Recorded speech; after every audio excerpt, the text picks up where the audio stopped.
blessing? Ayan po. Po, pakinggan natin yung nakasulat po no, sa Roma chapter 8. Sabi po ng salita ng Diyos. At sabi po rito sa verse 18, nakalagay po rito, sapagkat napatutunayan mo na ang pagtitiis sa panahong ito ay hindi karapat-dapat maitumbas sa kaluwalhatiang mahahayag sa atin. So may sinasabi po ang Biblia no, na kaluwalhatian na darating. Kaluwalhatian para sa mga tao at kaluwalhatian din para sa kalikasan. Kung paano ang Diyos ay mabuti, gagawin na rin mabuti ang kalikasan at kasama ang tayo. So, mahalaga po. Sabihin ko nga po, parangalan. Sabihin ko. Alam niyo mga kapatid, no, maganda po no, na alam natin ang sinasabi po ng Biblia. No? Pagdating po sa plano po ng Diyos sa atin, naniniwala po ba kayo sa plano ng Diyos? Yan, maganda po yan. Ano? Sabi po ni Apostol Pablo, nakasulat po sa Biblia no, na ang mga anak ng Diyos, mga kapatid, no, ang mga anak ng Diyos ay may darating po na biyaya sa atin. No? Sabihin nyo nga po, buhay na walang hanggan. Sabihin nyo po. Ayan, so, ilapit. no? Napakahalaga na alam natin yung sinasabi po ng Biblia, mga kapatid, no? Pagdating po sa yung tinatawag po natin ang plano po ng Diyos. Ito po, no, mayroon akong babanggitin sa inyo, mga kapatid. Ang sabi rito nakalagay, pakinggan nyo po ito, sabi, ang pagtitiis sa panahong ito ay hindi maitutumbas sa kaluwalhatiang mahahayag. Ibig sabihin po, babaguhin pala ng Diyos ang tao sa pamamagitan ni Kristo. Amen po ba? Amen po ba? So, babaguhin niya yon. Ano? Kaya, mga kapatid, mahalaga na para masama tayo roon sa pagbabago. No? Kasi may sinasabi sa Biblia na pagbabago. No? Mababago lang ang tao kapag si Kristo ay nasa kanya. No? Sabi po ng Biblia, no? Doon lang magkakaroon ng transformation pag si Kristo ay nasa atin. No? Kaya mahalaga mga kapatid no, na makilala natin kung sino si Jesus. Amen po ba ron? No? At alam niyo po ba si Jesus, siya ang kinatawan ng Diyos sa tao. No? Siya ang nagre-represent. No?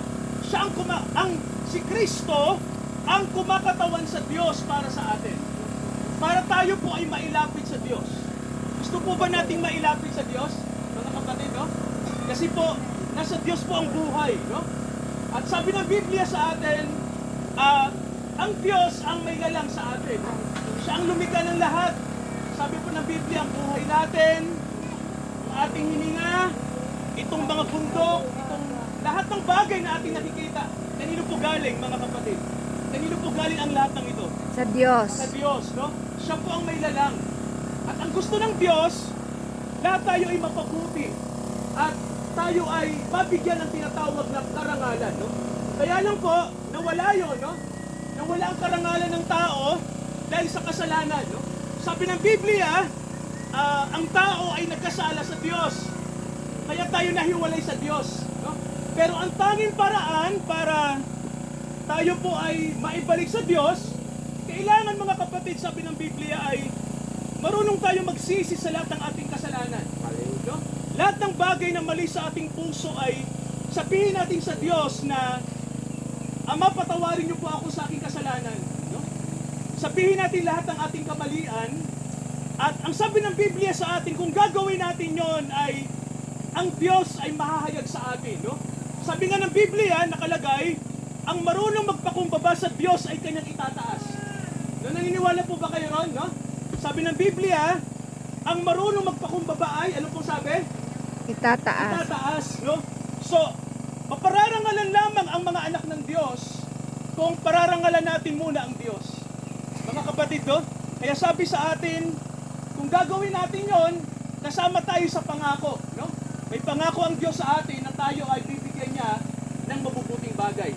Ikalawang bagay po, nakalagay sa Biblia, pakinggan niyo po ito, ang sabi, ang maningas ng pagmimithi ng buong nilalang ay naghihintay ng pagkahayag ng mga anak ng Diyos. Alam niyo po mga kapatid, na ang mundo, ang kalikasan ay may hinihintay.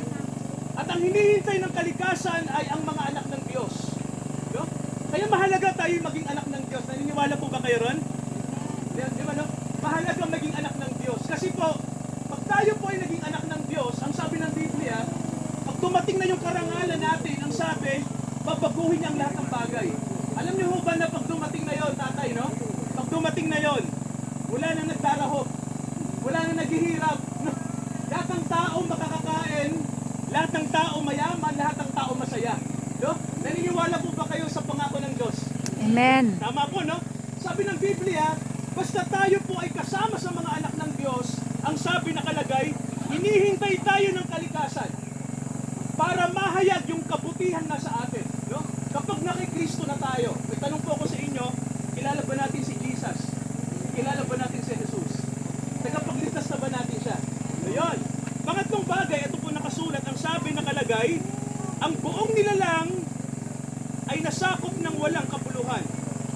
Pero ang sabi rito, pero magiging malaya ang buong kalikasan mula sa pagkaalipin ng kabulukan sa kalayaang naghihintay sa mga anak ng Diyos. Ibig sabihin nyo nga po kalayaan. Kalayaan. Isa pa po, kalayaan. Kalayaan. Ayan, no? So, gusto nyo po ba malaya tayo? Okay, malaya Ay. sa lahat ng sakit. Malaya sa lahat ng kahirapan. Okay, no? Alam nyo po, sabi ng Biblia, may pangako ang Diyos, no? Palalayain niya ang tao at ang buong kalikasan, no? Palalayain po niya yon, no? Basta tayo po ay kabahagi ni Kristo. Amen po ba? No? Kaya ang sabi rito, no? Hinihintay natin yon. At etong mga kapatid ang sabi, malapit nang mangyari yon. Sabihin nyo nga po, malapit na. O isa pa po, malapit na. Malapit na. Sigaw natin, Panginoon, dumating ka na. Sabihin natin, Panginoon, dumating ka na. dumating ka na. No? So, sana po, sa araw na to ay pinagpala tayo ng salita ng Diyos. Amen po ba? May manalangin tayo, mga kapatid. Let us pray. Kay dakilang Ama, manalangin namin na ang gawain ito'y para sa karangalan nyo. Amang makalangit, kayo po ang magbigay ng liwanag sa amin at kalayaan. Mula sa kasalanan, kung kami ay na kay Kristo, ay mayroon kaming buhay. Kung kami ay magiging yung mga anak, ay mayroon kaming kalayaan. Amang makalangit, ang aming mga kapatid dito sa Dumaga Tribe, patuloy nyo silang samahan at patuloy nyo pong ipakilala ang inyong kabutihan sa kanila, Ama. Salamat po, nakasama namin kayo ngayon. Samahan nyo kami at ang inyong liwanag ay sumaamin na ang bawat kaluluwa ay makakilala kay Kristo Jesus, Amang makalangit.